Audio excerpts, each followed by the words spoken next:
Thank you all very much for coming.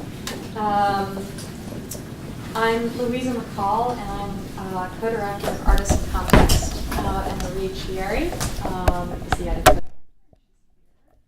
And Max Zerker Roberts is our program coordinator. And I want to just give a quick thank you not only to Lisa Gross, the moderator, and our speakers, but also to the Cambridge Public Library and the Cambridge Arts Council for helping us get this beautiful space. We're going to be recording this program this evening because a number of people were interested in coming, but there are a couple of things going on tonight that have drawn people away. So when we get to the audience back and forth, if you guys wouldn't mind speaking very clearly and loudly, we'll be able to pick up the audio a little bit better. Presumably, most of you are aware of Artists in Context. We were founded in 2009, and our purpose is really to create a support network for artists who are working beyond their studios and creating work at the intersection of arts and other fields like health and environment and justice. And we have two major programs that constitute this support. One is called Connected and Consequential, and it's a series of programs that we do that include one book clubs, one film screenings, philosophers' walks, conferences. But the whole idea is to, basically create an environment for creative people to come together to network and to interact and to figure out how they might collaborate together. And the second big program of Artists in Context is the Artist Perspectives for the Nation, which is going to be a publication that's both physical and virtual. It'll be published, actually be created in March of 2013, and it's going to be a collection of projects by artists and other creatives who are using their skills and their creativity to actually invent new images, new representations, new forms, new platforms to help address the critical issues of our time. And the first iteration of the prospectus will focus on 4 specific issues: nature, health, justice, and consumption. But tonight, there are really 2 compelling reasons to have this conversation. Over the last year and a half, we've been working in 4 different regions: Greater Boston, Portland, Maine, Providence, Rhode Island, and Western Mass, or the Pioneer Valley. And we heard time and time again from artists and their collaborators how difficult it is to really define and pin down this work that tends to be smaller scale, is visceral, and is, crosses all kinds of borders, disciplines, fields, and so forth. And it comes up against a system that is much more about the bigger gesture and about focusing and being very specific. So this work that is a little muddy but incredibly magical is hard to get funding for. So what we decided to do was to invite these speakers and Lisa as a moderator to sort of compare and contrast how traditional foundations support work, what their process is, and compare that with some of the community-based efforts that are starting to emerge to respond to this really exciting work that's happening in the community. And the reason we asked Lisa to moderate is that Lisa is the founder of Hybrid Vigor Projects, and her first project in Boston, the Boston Tree Party, was a huge success.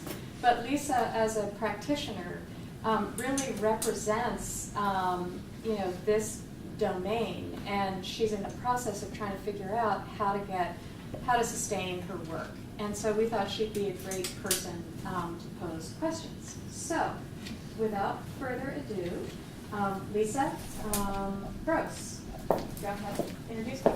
Sure. Well, I thought actually everyone was introducing themselves. But I will give a quick introduction of myself. So as Louisa mentioned, I'm an artist and I'm the founder of an organization called Hybrid Bigger Projects. It's about bringing together disciplines and strategies and tools from a wide range of areas to create dynamic, meaningful public projects. And the first project was the Boston Tree Party. It's still ongoing. And as Louisa said, all these kinds of questions have come up regarding funding and how to move forward and how to make this kind of work sustainable. So really excited to hear what everyone has to say and to kind of create a conversation both with our panelists and with all of you about this kind of work and sort of avenues for making it sustainable for its practitioners. I'm Alex. I'm one of the organizers of Feast Mass, along with Narissa. And we also run a graphic design business called Golden Arrows, of which Feast is kind of one of our projects. And we'll tell you more about Feast Mass in just a minute. My name is Andrew Semple. I'm an independent artist who lives here in the Boston area, and I'm actually here to talk about the Awesome Foundation, and I will tell you all about it shortly. Good evening. Thank you, Louisa and Lisa. My name is Tom Long. I work with an organization called Mott Philanthropic, and I will tell you more about that probably pretty soon, right? Yeah, Should I just right go ahead? now. Okay. You're fine. Fine. That is not my PowerPoint presentation, but that's all right. Just shut the lid. So, it's probably safe to say I'm sort of the representative of the more traditional philanthropy in the room, and I've probably been doing this work long enough to be able to say that philanthropy is sort of my career, at least at this point in time. So the organization I work with, which is somewhat unusual actually within the field of philanthropy, it's a growing aspect of philanthropy, but it's not exactly your traditional foundation. It's a consulting firm, and we work with individuals and their family foundations and provide them with support. So the work that I do on a day-to-day basis looks like a traditional philanthropy, but it's a somewhat different staffing model. I will just give you kind of a quick snippet on my own personal background. Prior to this position, I did work in a foundation as a staff person, as a program officer in Cambridge, and I helped to launch a new program for that foundation focusing on arts for young people. Prior to that, I worked with the City of Boston for a number of years and oversaw a public grant-making pool of funds, one of which was devoted to supporting arts organizations. And then prior to that, a piece of work that I was doing actually within Harvard University, just a little bit down the street, was to help essentially administer some internal funding that Harvard had available to faculty and staff members to fund specific types of projects within the sort of umbrella of a specific institution at Harvard. And currently, I also am a member, I was a founding member of a small giving circle in the Boston area called the Saffron Circle. It's an Asian giving circle. It's composed only of Asians, and we give to Asian issues. So I have a couple of different perspectives that maybe at some point we can talk about, but I'll mainly talk about sort of the more mainstream philanthropic side of the work that I do on a day-to-day basis. I mean, I think that it's an extraordinary privilege to actually have a job in philanthropy, in the sense that on upwards of 8 hours a day, I get to think about fun things that really interest me, and the work that I do spans a couple of different issue areas. So for a fairly long amount of time, I've been working in the arts and culture space. A lot of that is very heavily weighted to youth arts programming, but also have supported other types of arts organizations. Have a fairly sort of a growing funding area with one of our foundations focused on environmental issues and climate change. And then a third area of focus that I have is actually on tax policy and how to create a sustainable public revenue stream for a very progressive family. And I very much benefit from having, and I think this is one of the benefits of working in philanthropy, is it's the honor, it's the privilege of time and focus that over a course of a whole day and then months and weeks, really thinking about a topic and how do different pieces of that topic and aspects of that topic interrelate with each other.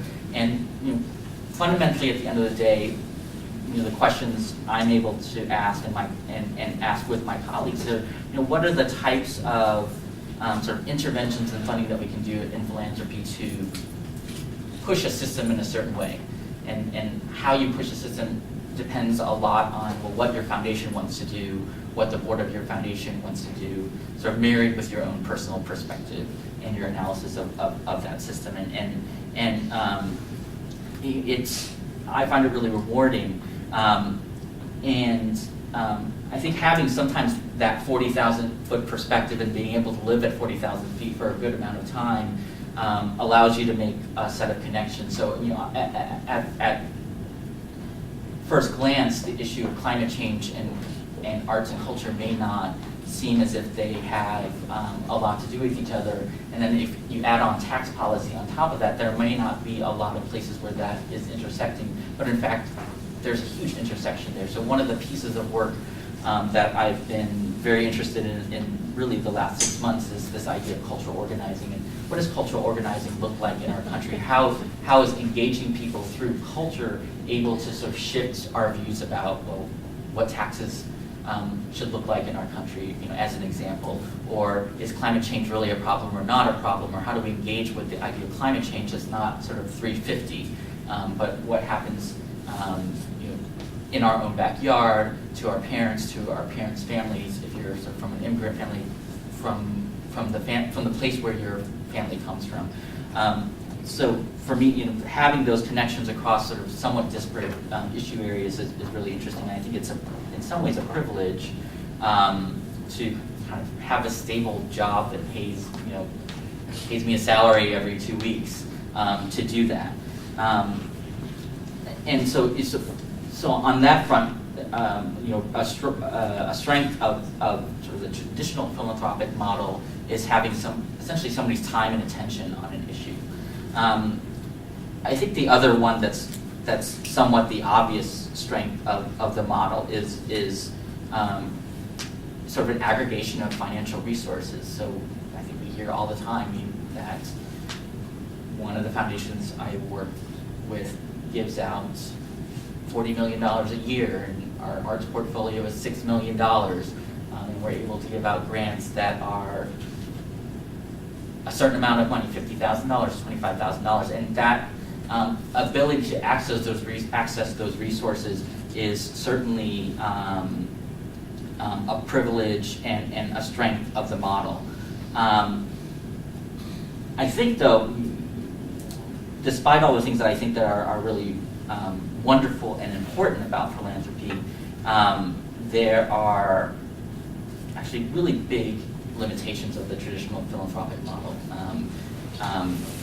And I think it's fair to say, like in our country, in the United States, we have probably one of the most advanced, in the sense of largest philanthropic sector when you compare to most other countries who just don't have sort of foundations in the same way that we do in this country. Some of them are, I think, maybe kind of an issue of function. In the situations in which I work, where there's a staff person who's working with somebody, whether or not it's an individual philanthropist or a board of a foundation, make some decisions about how to invest their money. There's certainly this sort of barrier of, I would call it like an agency issue. is if, you know, if there's somebody who's sort of in between you as the ultimate decision maker and the organization or the project that you eventually want to fund, there's always this, well, and I ask this of myself all the time, well, whose interest am I representing when I influence a set of decisions? I have my own personal interests that I bring to a table when I look at a project, things that I personally like. I try to represent the foundation that I'm working for, the person that I'm working for, but you know, there's always kind of like this translation error. So like, am I really representing what the donor told me he or she wanted, or this board, which is 5 different people who may or may not agree on something? And then where does my personal opinion or my personal analysis of this organization and the needs of a specific sector fall? So there's inevitably this sort of translation error. I think the other big issue when you get to the foundation world, and it's actually a matter of size, is sort of the institutionalization of decision making. So there are silos. We've said that we want to fund the arts, and for us the arts is dance, but it's not this other form of art, or it's dance and it's ballet-informed dance and not more traditional art. So there are all these decisions that are made along the way that create a structure for decision making. Well, we only make decisions 4 times a year. So if your project, if I talk to you and your project needs funding tomorrow, I might love your project, but I can't fund that project. Or, and that's an extreme. I do work with some foundations where we can make very quick decisions, but the norm is more of this very structured decision-making process, and you have to give us a piece of paper that says what your project is, and you have to be a 501c3, or it's very hard to give money to you. And 501c3s in and of themselves have a whole set of barriers that are built into that. They're institutionalizing things, especially when you're talking about art projects that don't always lend themselves to be institutionalized, that you have to have a board. Well, why does your project need to have a board of advisors of 5 people, some of whom may not even know what that project is, but you have to put on a piece of paper that you need it. Hi, so my name is Andrew Sempri. I'm going to skip the intro about me because I told you about me. I am here actually representing one of the 24 members of the Boston Awesome Foundation. So quick show of hands because I'm curious, how many of you have heard of the Awesome Foundation? Awesome. So I'm probably going to tell you a little bit about what you already know, but that's all right. Our tagline is, as it says, interested in following or forwarding the interest of awesome in the universe $1,000 at a time. Or as we like to say, it's a mini MacArthur grant for microflashes of brilliance. So it was an experiment in guerrilla funding that was started in 2009 by this gentleman, who's Tim Huang. He's many things, including the co-founder of the semi-annual RaffleCon, which is a conference on celebration of internet culture. He was living in Boston as a fellow at the Berkman Institute, which is why the first chapter is here. And Tim had this really simple idea. It seemed that there were all these projects around him that kind of just needed a little bit of a kick in the pants. And so he literally called up 10 of his friends and said, hey, would you guys be willing to put up $100 of your own money each month to sponsor a project that we collectively thought of was awesome? And there would be no strings attached to the money whatsoever. It would be given in cash. I think he originally stipulated in cash in a paper bag, but we've kind of done away with that. Anyone can apply, and the process would be absolutely as simple as possible. At its core, nothing has really changed. It's still how it functions. It's spread by word of mouth. There are now 29 chapters in 3 continents. So we have Europe, North America, and Oceania. And there are also a couple of theme chapters organized around ideas. So we have awesome food and awesome kids in Hamburg. To be honest, we're terrible at record keeping, but we've collectively given away around $16,000 that we know of since last month. We have no central organization at all, which accounts for the poor record keeping. In fact, the name is completely misleading because we're not a foundation in the legal sense or even an official organization. I could talk for hours about why this works and why it's magical, but I'm going to limit myself to 3 very quick points because mostly what I want to talk about is the projects. First, we're entirely ad hoc. In a sense, the Awesome Foundation is more of an idea than a thing. An idea is that small groups of individuals can pool their resources, their personal resources, to kind of have a direct impact on the world. And we like to think of ourselves as one existence proof of that. The second is that by focusing on very small grants, we can take risks. So $100 is enough money that each trustee has a vested interest, but it's not enough money for any of us that will be seriously financially harmed if something goes wrong. So also at that price point, we can give a lot of different grants out. So we typically give at least one a month, and we can try a lot of different things. Finally, having no structure at all means that we can move extremely quickly. So as a quick example, if you were listening carefully, you might have heard that there were 10 founding members, and I said I was one of 24. So what happened was that one of our members decided to walk across the country. So when he stepped down, we did our search, and we had so many good applicants. After 2 meetings, we said, hey, why don't we just double? So in fact, now the Boston Foundation meets once a month. We split into 2 groups of 10, and we actually give 2 grants of $1,000. So what did we fund? This is just last year's, and a couple of things I wanted to point out. We are not explicitly an arts funding organization at all, but the ones in pink are self-identified art projects, and based on this, that's about half of our work went to artwork. And also, I realized that I personally would actually have categorized all except for one of these as an art project of sorts, but respecting the submitters' categorizations. You'll notice in June that we didn't have a grant. We do reserve the right to do that. I don't actually remember what happened in June. I think people were out of town. But we don't always give a grant every month. If we don't have applications that we think are up to par, or we just want to do something else that month, we will. I explained already how Boston doubled in size, so you'll see in October and November there are 2 recipients. But really, I thought the most helpful thing tonight would be to show you a bunch of the work that we funded. And I don't have time to go in depth into any of them right now, but I'll spend 1 slide each on just 6 of them. The first is Maria Molteni, and she's right there, and she can yell at me if I screw this up. I saw you walk in. Molteni Networks. So Maria Molteni grew up in Nashville, Tennessee, and as a parochial student in the South, she said that Protestants and Catholics settled their differences on the court. And when asked for future plans, she would declare that she was going to be a basketball and art star. She graduated with a BFA from BU in 2006 and lives in Allston. She blends fiber arts with basketball by organizing studio events where neighborhood residents design and crochet custom nets to replace missing or damaged nets on public courts. Did I do okay? That's perfect. Yay! Thank you. Thank you. So we were really happy to give Maria a grant for supplies for some of the workshops, for some of the crochet workshops. This is Movable Chair, which is a project of Boston writer and artist Sarah Hendren. Sarah works mainly on cultural ideas around disability, interdependence, and adaptive technology and universal design. The Movable Chair project draws attention to the international symbol of access by superimposing a much more active and updated icon. And we gave her money to print and distribute these stickers, which have a special ink that allows the other symbol to come through. This is the Figment Art Festival. It's a 2-day grassroots street art festival that took place on the Rose Kennedy Greenway.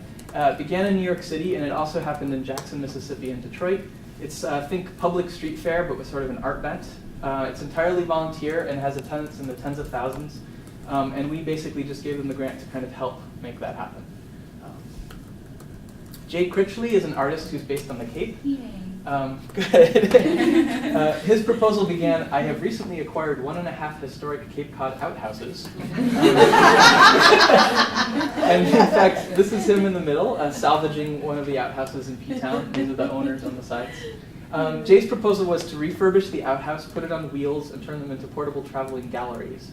It's really difficult to sum up his particular mix of surrealism and enthusiasm, but after making a lot of outhouse jokes for an hour, we gave it. Most of the projects that Boston Organization funds are Boston area, but since we were the founding chapter, we are kind of the catch-all for cities that don't have their own chapters. So this is New York artist Paul Howe, who's working on and studying in Greensboro, North Carolina. His project is called Urban Deterioration Obliteration, and he wrote, quote, I'm sick of merely noticing and complaining about how poorly maintained and broken everything is. I'm taking matters into my own hands directly. So what Paul does is he essentially patches urban landscapes. So he found a problem like this, and he created this. This is actually welded metal plates that have a kind of wood imprint. And he kind of bandages his city. Caleb Nealon is an internationally recognized muralist and a Boston native. He was invited to do a 60 by 20 foot mural at the Tobin School on Mission Hill. The school was totally open-ended with what he could do, and he was willing to donate his time and the time of some other artists, but he needed support for paint and supplies, and we were happy to help him with that. Thank you. 2 minutes? Oh, it's like fast. It does. I have, okay, I'll hurry. I have a timer too. So I want to talk about what makes a project fundable, and just take a quick detailed look at Hansi Better, who is the first recipient of the Boston Awesome Foundation grant. She's an instructor at RISD.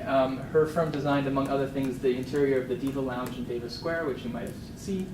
And her application, if you can read it there, is short and to the point and touches on all of the core tenets of what I think makes a canonical awesome project. She did deliver, even though there are no strings attached. So this was actually a Guinness Book winning hammock that was installed in the Greenway.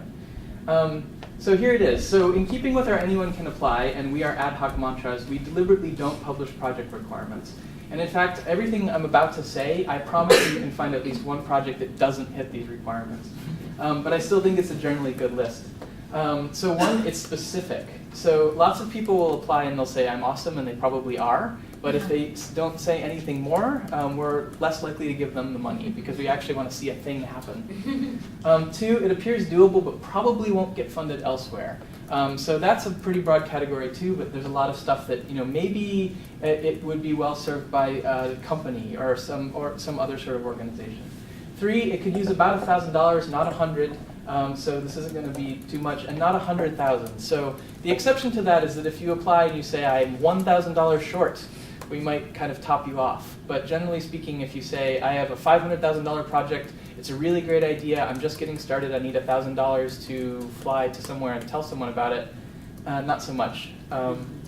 Four, it's likely to have a community impact where community is pretty broadly defined, but we do try to, if you're going to build something that's just in your backyard, it's probably less likely to get funded than if it's going to be in the front yard where your friends can see it.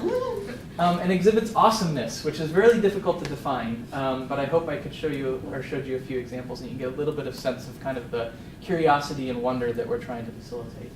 I realize I'm out of time, but I really wanted to blast through this really quick. Come to office hours. One of the big problems with our organization is that since we're so open-ended, people often don't know how to apply. We have started to try to remedy that by holding regular office hours. So you can come and pitch your ideas to us and talk. It's not for the funding part, it's just to kind of get a sense of how we feel and how you feel and talk you through your ideas. And lastly, we don't have time to discuss this, but I want you to be aware that there's a whole set of downsides to being so ad hoc. It limits our reach and scope of scale, but we really do believe that this kind of grassroots empowerment can be used for social good. So in order to help facilitate this without disrupting the existing foundations, one of our members, Christine Hsu, announced at TEDx this year that she's heading up the Institute on Higher Awesome Studies, which is actually a 501(c)(3). It is a recipient of the Knight Foundation grant, and it's a much more formal organization designated to kind of getting awesomeness out into the world.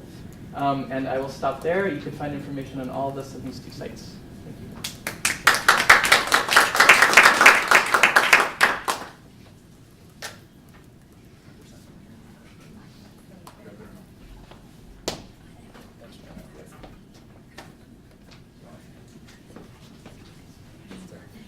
Oh, you're right. Sorry, I didn't turn your presentation. That's okay.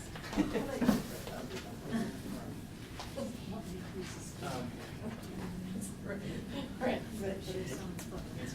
got it.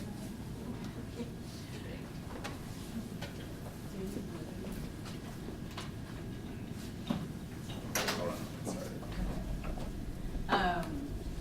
I'm Narissa, this is Alex. We are here representing Feast Mass, and before we really get into it, we wanted to just give you a video that is going to kind of introduce Feast in itself.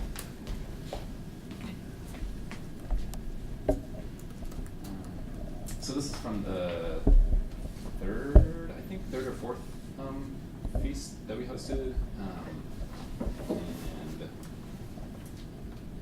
hopefully it'll give you a little sense of what it looks like.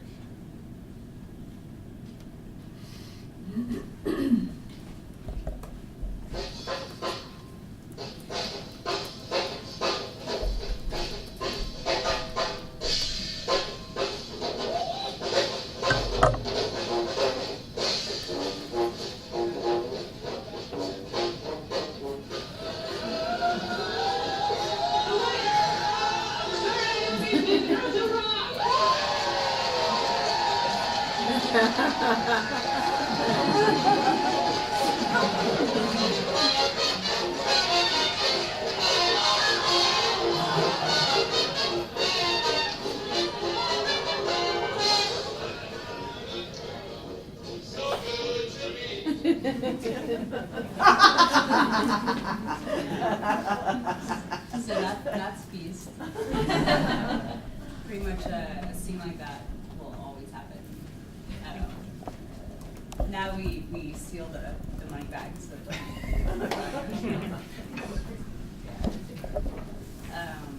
And I think you can gather from that the Feast's recurring dinner happens about every 4 months, and people come and pay $10 to $20. You get a locally sourced handmade meal, drinks, and then you listen to presentations on community-based projects and vote on the one you like best. We count up all the votes, and at the end of the night, we give someone with the most votes a grant. All of the money comes from the door.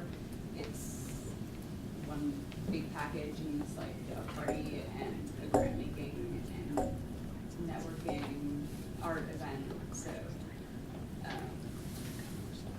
in order to do this, though,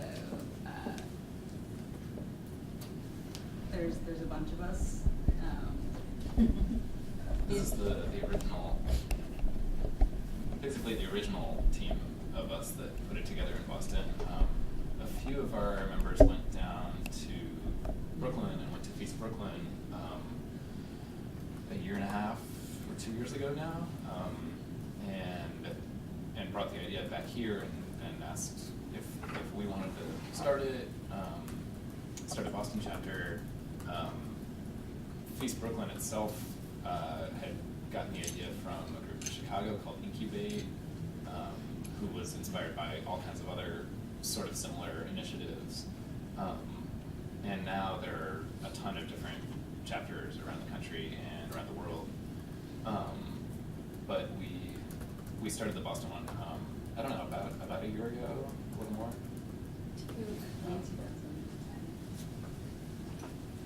And it's grown a bunch since then. Yeah, I mean, it takes sort of all of us to run it. In the first one, we had 60 people, and it was just like, let's see if we can make this happen. We just got a few friends together and did it. And then 2 feasts later, we moved to Voltage in Kendall Square, and we had 120 people there. So we doubled in size. We didn't really double in knowing what we were doing, but people were responding to it and coming and excited about it, and that is sort of kind of like inspired us to keep it going. And, this is the past feast. We moved from Voltage to 549 Columbus, which is now where Alex and I work. It's a co-working space, just took over the Lucy Parsons Center.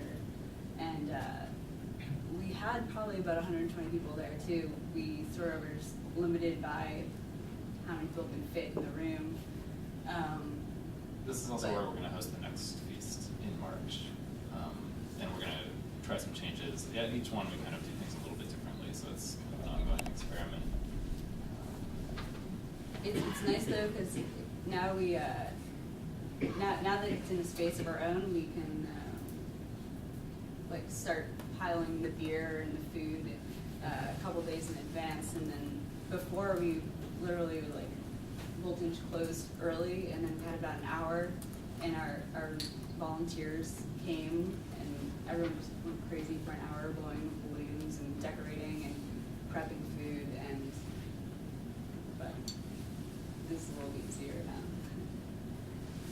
Maybe this is a little far for the remote.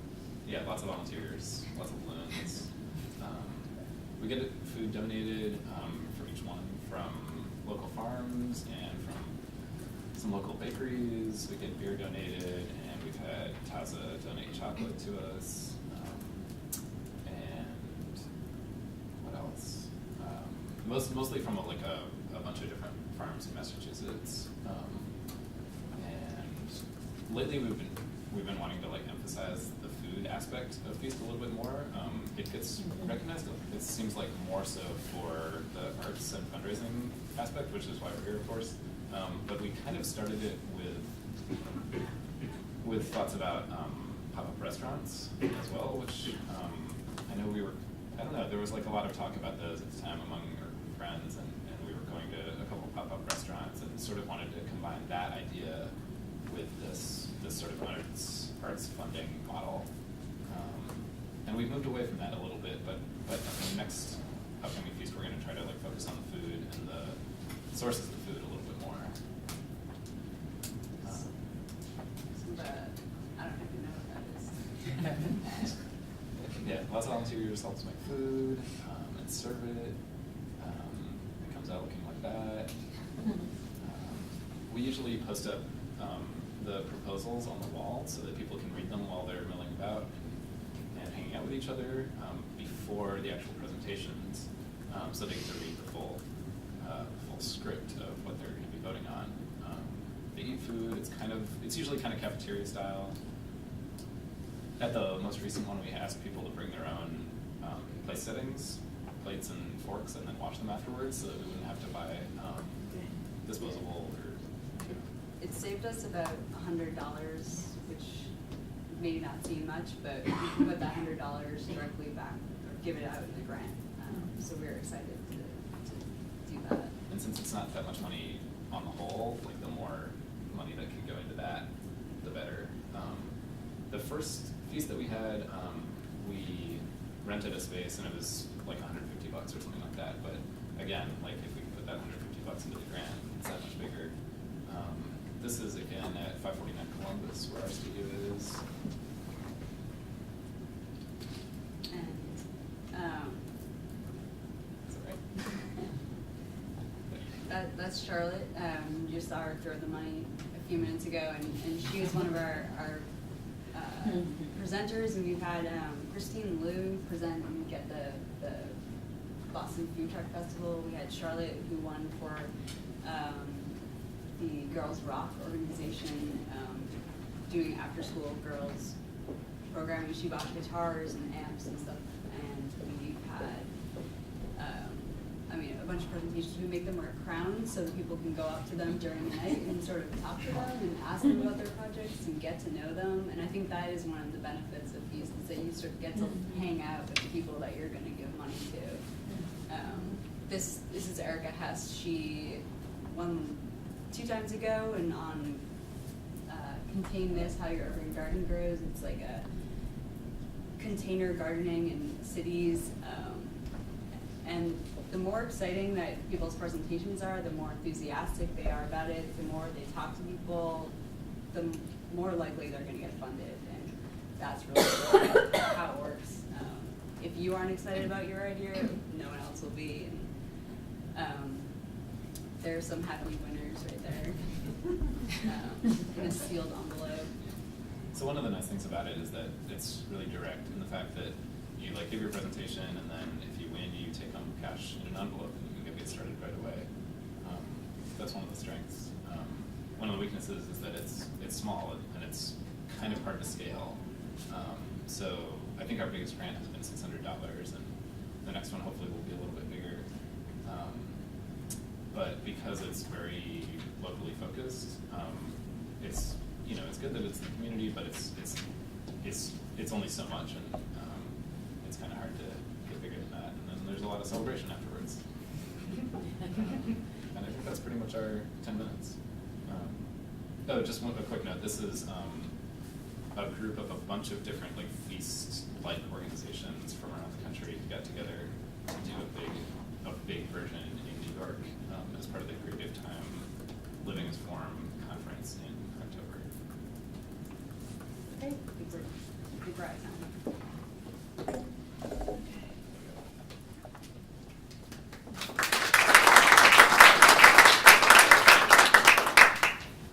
So thank you so much for your presentations. I thought that before we got started with the conversation, I would sort of explain the proposition of this evening, the title. So funding, post-studio, socially integrated practices, or you can say funding socially engaged participatory art, or social practice, or social sculpture. There are a lot of names for this kind of work, which is one of the reasons it can be challenging to fund sometimes. So the title of the event is Falling Through the Cracks, because in many ways, this kind of work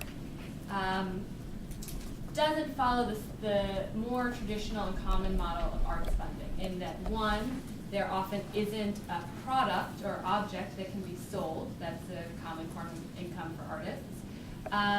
And two, it's often durational or about doing something over a long period of time. And that brings up a lot of different issues in terms of sustainability for practitioners, because sure, under sort of a more conventional arts funding model, maybe you apply for an artist grant to a large foundation, those are usually $1,000 to $5,000, or maybe you participate in community arts funding of this grassroots variety, and that's maybe $600 or $1,000, but how do you fund a project that takes a lot of hours, a lot of work, and that takes place over a long period of time?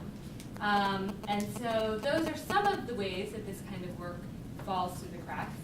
Another issue that comes up is that some artists who do this kind of work are well known enough that museums or biennials or art events will commission them to do work. But obviously, that's a very small group of artists, and it really prevents other artists, especially artists starting out who want to do socially engaged work, from getting funding for this kind of work, or thinking they can, because you have to get to a certain level to be supported institutionally.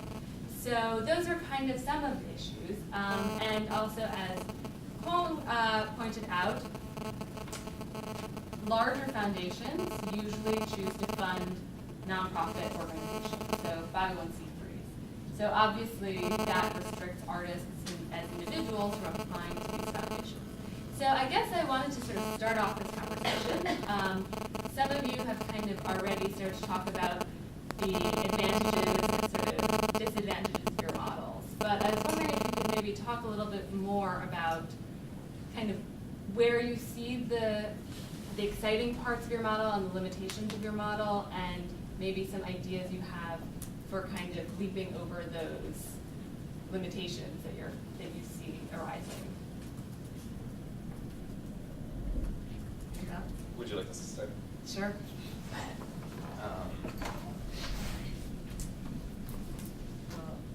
I mean, so it's a small grant that we're giving out, and we've talked about like if we can scale up. And for the next, one of the good things is that we're not a 501c3. We're just a group of people, and we can just change the model as we want. So we just get together and kind of, for the next one in March, we're gonna try things a little bit differently. And we're gonna have a few less people. We're gonna try to increase, ask people to pay at least $15. Still sliding scale. So yeah. But more of those, like slightly higher destination. And then give out just one slightly larger grant instead of like a 600 and a 250. We'll just give out one to try and see if we can just help one person make their project really happen, rather than just a little bit more money into a project. Another one of the limitations of what we're doing right now is that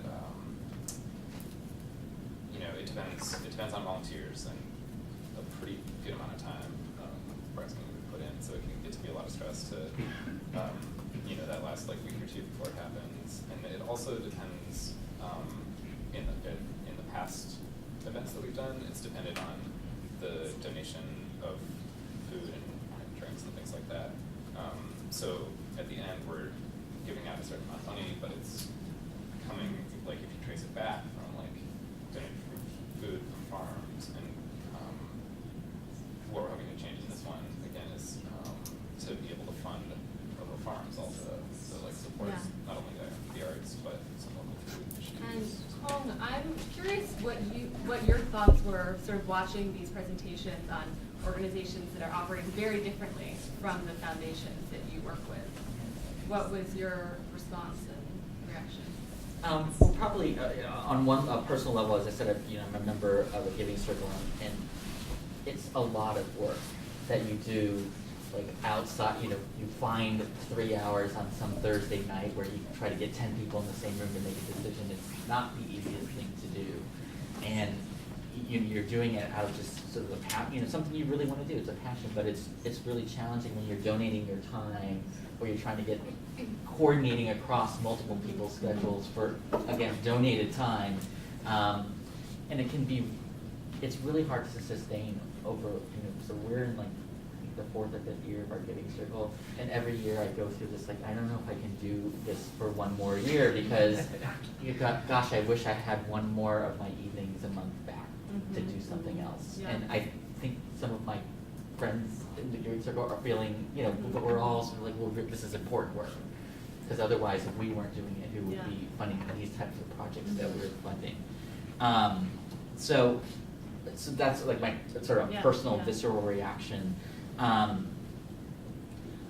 think the other thing that's really important to maybe realize about kind of the challenges that the traditional foundation world has around funding certain things is it's a self-imposed challenge. Like, it's nothing in the laws of the United States prevents a foundation from funding an individual artist. There's a couple of hurdles you have to go through to do that, but you're allowed to do that. There's nothing in the laws of the United States that say, well, geez, you couldn't just come and talk to me and tomorrow my foundation would make a decision to give you whatever amount of money my foundation, the people who make this decision. There's no legal reason why that can't happen. There's legal reasons why certain other things can't happen. But many of the choices and the silos and the processes and whatever, the barriers are self-imposed and created barriers. And I think part of the challenge posed by philanthropy is over the course of however many years is sort of it's the issue of bureaucratization and professionalization is there's this sort of mythology that good grant making looks like this, that you've done your due diligence and you've made sure that you're going to spend the money well and you're going to have this impact. Good projects, sometimes you don't know if it's going to be good until after it's done, until you've been doing it for X number of months. And sometimes supporting something is a matter of faith. It's a matter of your heartstrings were pulled, or there was something there. And a lot of traditional philanthropy actually tells us all the opposite stuff, right? That we got to look at your financial statement, or do you have a track record of doing this work? Well, if we had a track record of doing this work, but we would never fund anything new.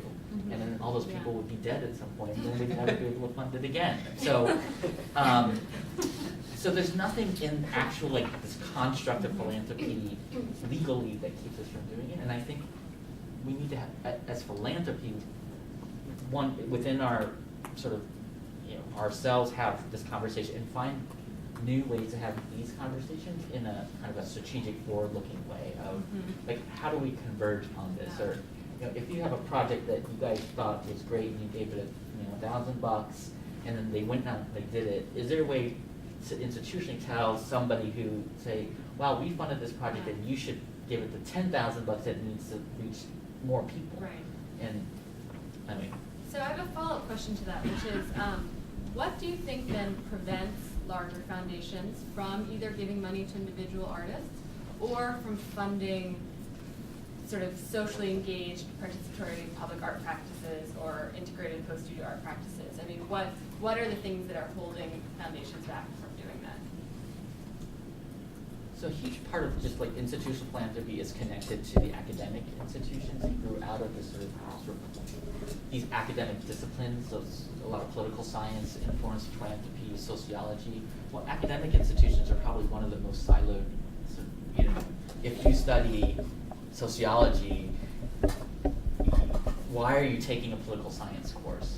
And only, I think, within probably the last 10 or 15 years has the idea of sort of interdisciplinary work at the academic level been. So that really, it just, so many people in sort of traditional philanthropies have master's degrees and PhDs, and so they're sort of trained to think in a certain way. I think the other issue is just who's in philanthropy. Again, a lot of it is who's in philanthropy. Should there be more people who come from different backgrounds? And we see that, I think one of your readings was about why traditional arts philanthropies aren't giving enough money to sort of social change type arts work. Well, and a lot of that is also about sort of diversity. So is it funding works from organizations of color or representing different disciplines within the arts? Well, a lot of that just reflects who's giving the money. So you kind of give to things that you know, and you give to things that you understand. And so, you know, if you hire a person, you make choices about, well, what do I think you know and understand, and what do I think you're going to be able to help me vet through a certain process. So you can try to change that. I don't have a good answer to that because I'm not sure that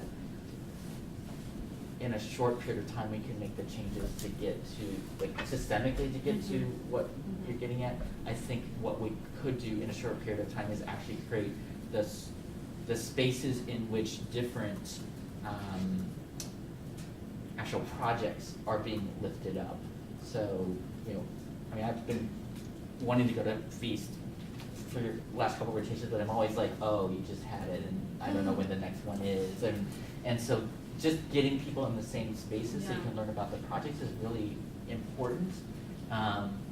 But you sort of bump up against all the other sort of problems with, like, living full lives is, well, can I make the time, and how do I make the time? And I don't know, I think it's kind of this question of, like, social circles, like, who's in your circle, and how can you make your circle go in a certain way? Like, you can't always make your circle wider every time. Like, you know, it's interesting to hear that you wanted fewer people in the room, so it's not about getting 500 people, right? Necessarily. I mean, you could make that choice, but how can, you know, so if you're going to say, I'm going to have a circle of people that I somewhat know really well, like be 50 people, well, what are your choices around curating that so that you can get different projects in front of different people? So almost kind of systematizing how do I get to know the 5 program officers of the arts in Boston and, like, throw projects in front of them all the time? Well, I think one thing that's really interesting you brought up was this idea, maybe there's a connected process where projects go through this first level of kind of community funding, get that $1,000, get launched, and it would be amazing to connect that into the larger foundation structure, that some of those projects that have really developed could be considered for more funding. Because I know one thing that has come up as an issue for me is kind of leaping that gap between the $1,000 or the $2,000 you raise on Kickstarter and the kind of project you could do with that, and wanting to do bigger projects over longer periods of time with greater impact, but not quite fitting into the foundation model of being an organization that's, has a certain budget with a certain staff and certain kind of other structures in place. So I don't know, it feels to me like there's this big gap that needs to be filled with something to sort of help usher projects from one scale to a larger scale. I mean, not that every project needs to do that, but just I feel as though for this kind of practice to be sustainable for its practitioners, there has to be a way to be compensated for your time and your ideas and your energy, because I think there's only so long that you can just continue to do things for free or just for materials costs, right? And I think that's something that probably many of us in the room are thinking about and dealing with, especially when you don't have objects to sell, because that's the way that most artists make their money. So maybe at that, I'll open it up to the audience and hear your thoughts and feedback and questions. Yeah. I want to give a resource. Yeah. A lot of times there's a problem when you don't have a 501c3, but there's an organization in New York called Fractured Atlas that does umbrelling for artists. And they take a very a low amount percentage. You should never pay any more than 5 to 7%. Sometimes they'll go up to 10. I'm not sure where they're at. Proof does that. And also that means you can get in-kind donations donated if you've got a 501c umbrella to be able to write a left. So that's artist run, artist funded. So if you run into that 501c, it may not make it for all the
for the foundations that need to have a board structure, but it may help when you're in between that, so I just wanted to get that resource out.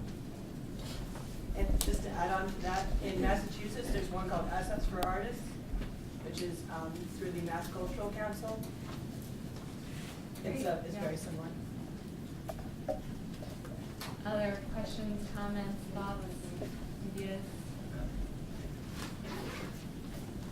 Well, I just as I was watching, I was struck me that you said that both at the beginning, there's Alex and Andrew. I don't know about you, Paul, but that those of you in the sort of non-traditional space are also all artists. And it seems to me that you're not sort of switching roles so much as sort of you're philanthropic, certainly, you know, Feast Mass, but even the Boston stuff has a kind of element of performance art, of socially engaged art, and I just wondered how you sort of my question might be that how you see your role as sort of neo-philanthropist, sort of being an extension of your identity, your work as artist, and I also wonder, I guess would comment that in some ways that helps bridge, by leaping over to the other side, going from artist to funder, and then back again, sort of it's an interesting, it strikes me as an interesting idea to kind of help bridge that gap, or start kind of leaping over that gap that Lisa was talking about. Sure. Yeah, so that's true for me, for sure. Not everyone in the Awesome Foundation is an artist. In fact, I mean, a lot of them do creative work, but I think I'm probably the only one who actually claims to be an artist in public. But that having been said, though, it's absolutely important to my work. I mean, I had a really early instructor at some point who basically said, stop complaining and make the space you want to have. And so it's a very, very personal sort of like, if I have a chance to facilitate the kind of community that I want to be in, I will try to do that. And so actually I think that part is shared by everybody in the Awesome Foundation. I mean, our biggest problem is that we don't scale, but our biggest strength is actually that we don't scale. And so the other way that I often describe it is that it's not like I give $100 to something every month. I actually feel, and I honestly feel this way, that I pay $100 for the privilege of having the chance to see all of these incredible ideas. And we really don't scale it. We sit in a room painfully and kind of get cranky at each other. But at the end of the day, though, we have this real community, and everybody sort of kind of knows what's going on in their own little silos. But it's really about facilitating community. So yeah, absolutely. So I have a follow-up question for you, Andrew, and that is, so the basketball nets that were woven, your project is a great project, and what do you think about the potential of that project being amplified and replicated in other cities? I mean, you've come across a really creative and interesting project. Isn't there an impulse to want to figure out how to? Yeah, you're totally putting me on the spot. Sorry. No, I'm kidding. No, actually, it's a really great question. And another thing I'll just say that I love about the Awesome Foundation is that we actually are really, maybe to a fault, self-reflective. So we spend a lot of times talking about what are we doing. So the reason why I said that is that, so the question is, isn't there an impulse to try to amplify stuff? Yes, we have to be really careful though, because a lot of times we'll see projects and we come either personally or collectively to this sort of thing where it's like, this is really great if only they would fill in the blank. And we take that pretty seriously and don't want to meddle. So we want to facilitate, but we really don't want to go and say, you know what, your project would be awesome if only you had it. And actually, with respect to the money, it's really a tricky one. There's a online debate going on right now because there was somebody who posted actually a quite good essay about the worst Kickstarter project I ever funded. I don't know if anyone's seen it. Actually, you should go find it. It's good. And actually, his essay is not particularly inflammatory. Predictably, the comments are ridiculous. But he basically kind of does the anatomy of this project that he funded that he was deeply disappointed in, and he explains how he funds a lot of Kickstarter projects, and he's very involved. But it started getting me thinking about this, and I was talking to some other folks, and the thing about Kickstarter, I love Kickstarter, and we often collaborate with them. But the thing about it is that if your funding model goes berserk, which it can sometimes do, so you go from like, I needed $1,000 and you get like hundreds of thousands, there's a natural human reaction to be like, that's awesome. But there's a reaction on behalf of the people who are giving to turn you into a business. And very few people are equipped to be a business. And so that's another thing about the scaling is that we have to be really careful, and I think teachers are probably also familiar with this, where you don't want to take someone's great idea and squish it by shoving them out the door. So it's a little bit of a fragile thing. So last thing, and then I'll stop. We do try, and we're trying more, to try to connect projects to other things. So we could do better, and actually I love your suggestion, and we should probably do better with other funding organizations. But we are trying to tell people, well, your project is really great, you could use some web design, we don't do that, talk to these folks. Or Kickstarter's actually one we do use. So we can, Kickstarter's curated, but the Awesome Foundation can bless Kickstarter projects. So sometimes we've thought that that would be a better, they would get more money and it would get more exposure, so we've suggested it, and then people like kind of move them there. And there is somebody who made these kind of DNA plush dolls that you can put together and make into other things. And she kickstarted that and is now making those. Do you ask the project, both the Feast and Awesome, do you ask the people who you fund to report back later on how it went? And if so, have you learned any lessons about how to do that effectively? Yes, we do. And so again, we don't have any strings attached, but we do actually request that they come back, and we do, the events are posted on the website. We actually have people come and present and try to give a little bit of a talk about their work. Honestly, we've just had generally good luck.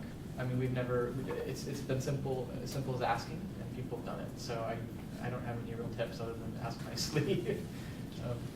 Yeah, we ask people when we tell people when they apply, or if they win, they're going to be coming back to the next feast and talking to the crowd and telling them where they are or what happened with their project. So it's a good way for both people that were there before to see what happened, and people that are new to understand the scope and the what can happen. But we also try to be sort of a resource and kind of check in on people between the feasts to see where their project is, if we can help promote them or set them up with someone, or just try to be there and have their back. And I think that's something that we've talked about recently, of trying to do that more. That these, while it can't give a big grant, it could just it can be a tool for networking and connecting people. And afterwards, we try to stay in touch with presenters even if they didn't win. So they can always send us info, and we can put it up on our site or on our Facebook page to keep it moving. Marie Maltini, again, is not past presenter at Feast. They're designing the publication for the Basketball Net project. Awesome. Yeah, so it's great to see all these collaborations come out of it outside of the relatively small amount of money that we actually give. When you say we, for example, does that mean the group of 10 to 24 people who come together each month? For you, that might mean your giving circle. For you, that might mean the people who put on your events. But does your we also include the people who come to your events? Like you were saying, once you had 60, then you had 120. I was thinking about the challenge that you were posing around scale. Do you invite the people who come to be part of the community that thinks about how to sustain the artists that you fund? I mean, is that part of your model? Or do they just come to your events, contribute what they contribute at that one-time event, and then it's kind of all on you? I mean, does any of you have to be part of your model, growing the community of people who are really supporting what it is you do?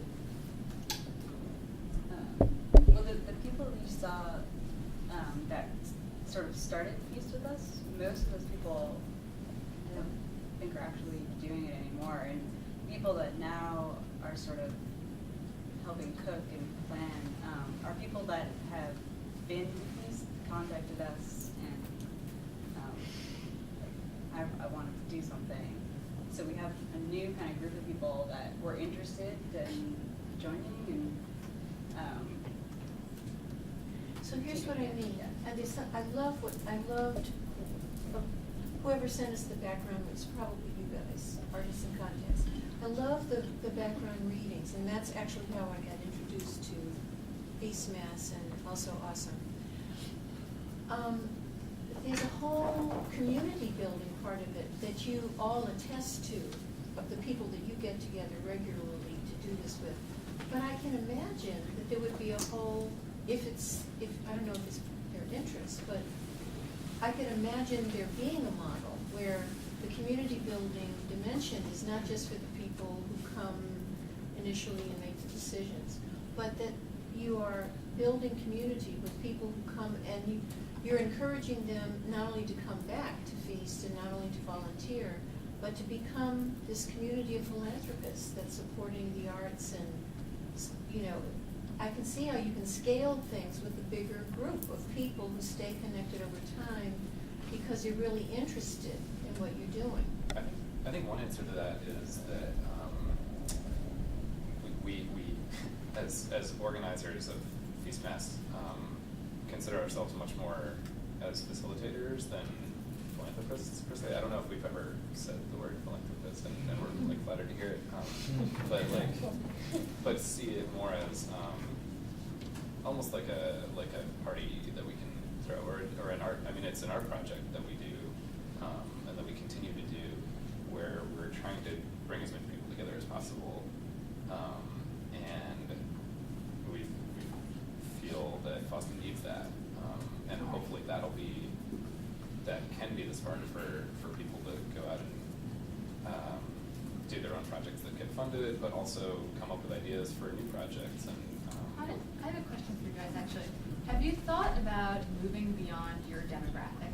Like, this definitely seems like your friends, other artists, and I just, taking that idea, the next question I want to ask all of you and the audience is sort of about new models and new possibilities for funding this kind of work. I can just imagine doing Feast Mass with people of all ages, and especially people with. We do. So, and do you have like people with resources coming who might want to give like $200 instead of like? We've had people give $100. Yeah. And we haven't thought about trying to scale beyond that at this Yeah. point. But we do have people of all ages. Yeah, You saw some that's like great. percentage. Yeah, We've had a couple babies. But we're trying to reach as many people as possible. We actually like try to make a point of not having it all our friends. And get as many like strangers as we can. But it might be interesting just to throw that out there too. This kind of Going behind and then we'll. this kind of goes along with the past questions or comments that were made, but and I think it's kind of ultimately what you might be getting at. But like, what is this, or what I'm curious about, like this ideal interdisciplinary or like interorganizational communication that can occur, right? Like that's what we kind of are piecing together, like the commonalities and differences, and the ways in which organizations should communicate. Maybe don't need to be ideal, but like we, as artists and organizers and like participants, like need to have a support structure, and like what would maybe like for other organizations and for other participants, like Owen said before about how can the participant be just as valued or like valuing into the conversation, and like what might that look like? Would it be like just opening up a bigger space for the meeting, or like allowing 200 people to be part of a meeting, or like sitting in a circle rather than lining up chairs? Like, I don't know, but providing an opportunity, right? Like all you guys are providing opportunities for something to occur that wouldn't otherwise. But the support structure is, I think, and like having participated in other cities and events or on teams, like it always seems like the same frustration that can occur. And like you're saying from Boston Awesome, like you get on each other's nerves. Like we all like want to all do this, but like how do we continue to support other across organizations and individuals? And then like, I mean, it's such a big task, but like maybe what would an ideal support structure for organizations and participants look like? Yeah, I think that's a really interesting question, and an idea for a new model too, and that's been coming out of this conversation too, is how can we, as we're doing right now through Artists in Context, get different funders coming from different perspectives and with different methodologies together to figure out what they each do it's sort of this tension between the ephemeral and the institutional, and the large and the small is like. I mean, what's sort of going to my head is how do you build this community over time, where again sort of I'm coming out of the world of sort of institutional philanthropy, been very interested in some of the projects I heard, but how can I get that information all the time? And it's not just about getting that information, but about being in the room with people on a regular basis who are doing those projects. How do you ensure that's happening? Building that community doesn't just happen. Yeah. So it takes sort of this intentional, and maybe it's not just one body that's being intentional, but many bodies doing a lot of things so people are crossing over. But there's kind of a set of institutions who are building a community. So it's not as ephemeral or as ad hoc as you want to believe it to be. Yeah. So somebody's got to have time. The artists and context people had time to get the space and doing, and they weren't doing it for free all the time. They probably weren't doing. Probably were very cost effective, but so it's sort of these things just don't magically spring up. Like your events take a lot of people's time, but how can we support that without sort of fundamentally changing what it is? Right, or creating one super bureaucracy. Right, and then, but at the end of the day, we can't just rely on a whole bunch of people suddenly deciding I'm going to give up 10 hours of my day to do an event. Or just happening all the time with all the right people. Right. Someone has to put And it some in. of it's just, I would pose that it's sort of this idea of sort of creating a critical mass. That in some ways your system is self-sustaining because there's so many people in the system that, yes, X number of people will decide, well, I will volunteer to do something at some point and I will do it a couple times a year. I won't be the only, person, only 5 people on the steering committee who do all the work. Like, I think we've all kind of felt that at some point. And at the end of the day, this community is all about, like, you're feeding your soul, you're feeding your mind, and you're having fun. And so many of the things that we do sometimes actually kind of aren't that fun. Or like we just feel exhausted for, it's, we're sitting in a room and we're in a chair and our energy is being sapped or something like that. And sort of how do you kind of keep that all going? And who does that all? Yeah. I don't know the answer to that, but that would be a great project for somebody to take on. Yeah. I want to get to that question in the back. Sure, yeah, sorry, my mind's going everywhere, so I'm going to each thing to the next, and I just bring up a new question. I guess as a practitioner who's been doing this type of work for over 12 years or so, going from that environment, like the environments, working environments you've discussed of kind of looking for resources to be able to do projects to then being the, let's say, the 1% artists who get commissioned by museums and foundations to do this type of work, I've gotten to the point where I wonder if funding is actually the most appropriate way to support this type of work. Not that you don't need money, but it actually can be a hindrance to what I see as the reason to do this type of practice, which is one, to create discursive and non-hierarchical space. And if you're only looking for funding or only talking about support in regard to capital, capital is built on hierarchy. It's built on creating competition between people. So would there be better language or better models for us to consider when we are thinking about supporting this type of work, where it's not just about money, but that we're creating a community of dialogue that supports an idea of reciprocity or cyclical giving that isn't about a hierarchical structure, even if it's something as small as Feast, that is about a community giving to one another, but it is a couple of people coming to one point and then giving to one person to compete against each other to get that money. If there's a way where these structures were constantly giving to one another, and I think looking at kind of an ecological model, a holistic model of a practice and a public around that practice that is specifically about how we grow and change and support one another, and it's not about individuals who are doing this one thing. So how can we think about this in terms of these types of kind of ecosystem-like models, rather than the top-down hierarchical capital models that we're thinking about now? I want to build on Jackie's point around when you have people in the room and what else can happen around that, and also builds on your point.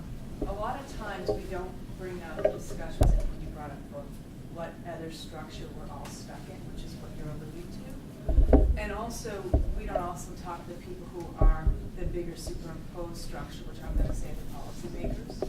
So part of it is you giving fees that people should realize that we're always battling to make sure what arts funding we have, or arts and school stays in place. To me, that's a perfect place to have something put up so people understand what's going on in the trenches to keep what little we have, so it doesn't disappear, to make sure there's art teachers in the schools. I don't see those as exclusive. I also don't see, after Citizens United, I think all bets are off about when foundations say they can't give someone doing political work, to talk about how that can change. And I'm going to say this because I say this every time. When I go up to State House, the policymakers are shocked that artists are not paid to show in museums and whatnot. They assume that you're paid like everybody else. And that goes for every other person in the public who doesn't know that. That's a problem. It goes for every other artist too, though. Right, And but I'm that's saying- about the language within I'm that just saying public. that people don't know who give the money, the funders don't even know that, and a lot of these big institutions don't realize the artists aren't getting paid. Well, a lot of artists don't too. Right. I know a lot of, not even just younger artists, but peers who are surprised that I always bring up a conversation about the equity of my labor. Right. And that then I get paid. That's just a matter of asking. But also though, the people who are in charge of that thing, not knowing, they're giving this money assuming That that the people are people are doing getting the right equitably thing. paid for their labor. They're yeah, of assuming course. that the museums aren't asking you to serve over your copyright so they can make a product and not keep getting money for it. Yeah. So these are things that are a bigger conversation. We have people who aren't in our community to understand what's wrong with the structure we're all in, no matter what type of artist you are. Yeah, totally. So I just want to bring that up. I'm all for bartering if you can, but there comes a point where I need to pay rent. And we're always get asked to do stuff for free, as you know. So I just want to Yeah. bring that up as a bigger discussion when we have these, because people just, and then those people can hold, when I tell them at the State House, the museum's not paying. So we're having, I can't say too much, we're having conversations around legislative and stuff around that to maybe say they have to, or to ask them why not. I think also this, to me, a really important issue, and maybe we're not going to come up with an answer to it tonight, is how artists can be compensated for the work they do and the ideas that they have that make a real social impact, especially when you're talking about work that's directly about engaging in communities and having an impact. I've had many conversations with artists doing this kind of work, and we talk a little bit about, the kind of administrative role we play. And it's not just about creating an object in the studio and that's it, but it's a continuous, ongoing commitment of time and energy to really do a project that's not a one-off, that doesn't just abandon a community, that's not just to say you did it, but that's actually about really engaging a community. That takes time and energy, and if the value of what you're doing isn't valued, that's a problem that prevents this work from really continuing growing to its full potential. And I want to say a quick thing about sort of my attempt at creating a new model, and two of my key collaborators are right there, Jeff and Maura.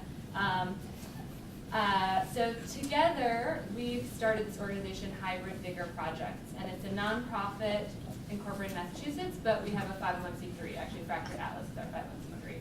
And Jeff and Maura are the other two board members, and their background is actually in the nonprofit world and kind of educational world. And when we first got together and started talking about the Boston Tree Party and the kind of work that I hoped that we would do together, they were kind of shocked by the fact that of the idea of me not getting paid or compensated for my time. Because for them, coming from the nonprofit world, they saw me as creating and implementing and running a really big program that was having a big impact and taking a lot of time and energy to do that. And it seemed crazy that I wouldn't at least try to get paid for that, right? And it's funny, it made me realize how when you're coming from the art world, you have this very specific, and I would say skewed idea of how your work should be valued.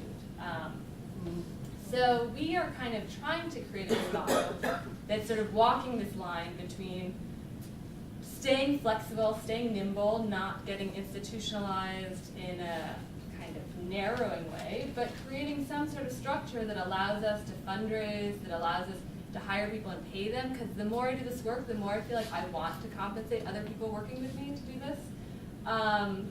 And you know, you need a legal structure to be able to work with any sum of money. That's just sort of the fact of our law, of our legal system. And that's also been a struggle, because I don't particularly want to spend all my time bookkeeping and sort of managing the finances and dealing with the issues of, you know, running an organization. But at the same time, I want to do projects that are at a certain scale and impact without having to be dependent on, you know, a museum commissioning me, because who knows if or when that would happen.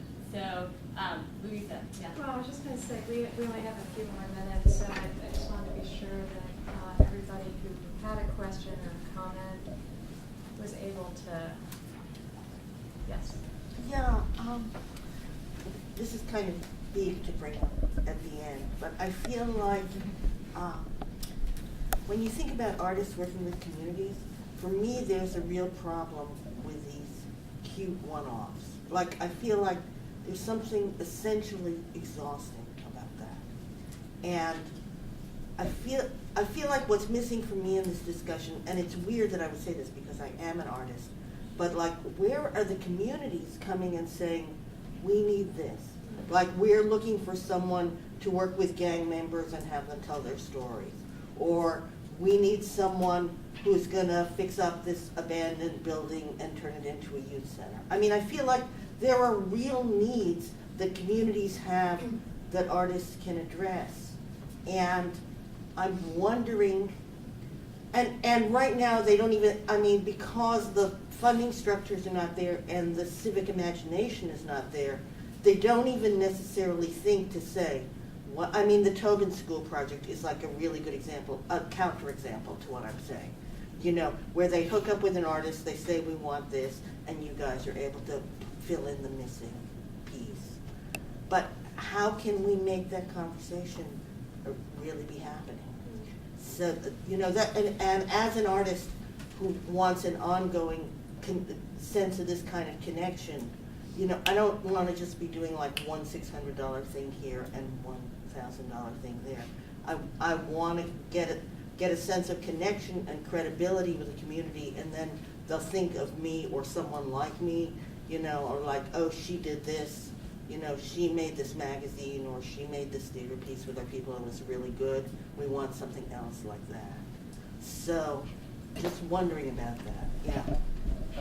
Feast doesn't just fund art projects, so we take all kinds of, basically any kind of project that is community engaged. That's pretty much our only requirement. So any kind of project with what else? Community engaged. Okay. In Yeah. whatever sense you Yeah. take that definition. So we're trying to reach out to those communities. If you have an anti-gang organization, we would love to see you come present at Feast, and hopefully we could give you some money. And it wouldn't be much to like support something like that. What'd you say? I was gonna say Charlotte's project was like an existing There you go. school, after school program. That, Yeah. Charlotte's project was a project for Yeah. middle school girls. Yeah. Do you have any experience doing a sort of durational community project that you could speak about that maybe would be helpful in terms of? Not really. Yeah. I mean, I've done a series of public art projects in a neighborhood in Cambridge, so I kind of am tied into the history of that neighborhood, but they've been really different and they've been with different organizations. No, it's much more like something I'm hungering for So you than want something. a structure to I do mean, that I think, you know, I think you can count the number of people in the country who are doing like something like this on like the fingers of 2 or 4 hands, you know. But I think that it's what, you know, when I hear a discussion like this, and then I'm feeling like, you know, where is that? I mean, a person who's done that is Shannon Flattery, who did Touchable Stories, where she would go into communities and do oral histories. What?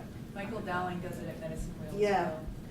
So there's some people that are doing it, but I feel like it's the piece, that connection is the piece that we need. And it's interesting, both those Yeah. examples are actually, those artists work under a nonprofit organizational structure Yeah. that they set up to do that work. Exactly, yeah. So you mentioned the Tobin School project. We also fund not just our projects, so we've done a number of projects. I actually think to some extent Maria projects also help Yep, this neighborhood it is, center in yeah. a sense. Although it's, we also funded, for example, the Pick a Pocket Gardeners, which is in Cambridge, and it's a local group of women who take over the plots of land in the traffic islands and garden. But really, actually, what you said that struck a note with me was the phrase civic imagination. And I think we really like to hope that the Awesome Foundation is about facilitating civic imagination. Beautiful. And if there's anything that we hope the message is that $100 out of your pocket, $10 out of your pocket, collectively can do something. And so not to knock larger organizations because we need them. I mean, if the Awesome was the only way you got anything done, we'd be in serious trouble. But it's possible to to sort of kick in. I'm not saying what I'm saying to put down what you're doing. Oh, I think yeah, it's yeah. literally awesome. No, I think it's great. I think you raised a really Yeah. important point though, and I hope that tonight's conversation is just a beginning to this whole conversation, because I think there are many answers and new models and new structures that we need to think about and create and develop, because clearly you guys are doing amazing work, but we need more, and we need to develop everything more, and we need to think about how we can connect models and build on models and figure out ways that artists can be valued for their work and compensated, and for doing long-term durational projects engaging with communities. So I hope that we can move forward in thinking about those things together. So thanks so much everyone for